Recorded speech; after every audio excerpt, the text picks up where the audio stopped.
Hello, second grade. How are you today? Fine? Fantastic? I hope you're great. Sí, espero que estén genial. Junto con mi Vane le mandamos este videito cortito en el cual le queremos mostrar feelings, ¿sí? El vocabulario de los sentimientos. Okay? Now you look, listen and repeat. Happy, happy.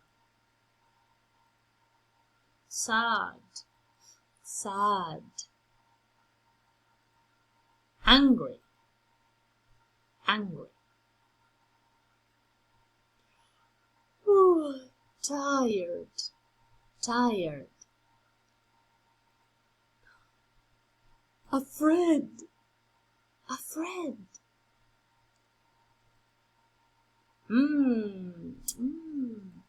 Hungry, hungry. Oh, it's very hot. Thirsty, thirsty. Okay, very good. ¿Vieron que fue cortito? Sí, ahora ustedes pueden practicar este vocabulario en las actividades. Let's practice. Le mandamos un beso súper, súper grande con mi Vane. Goodbye and see you next class. Bye.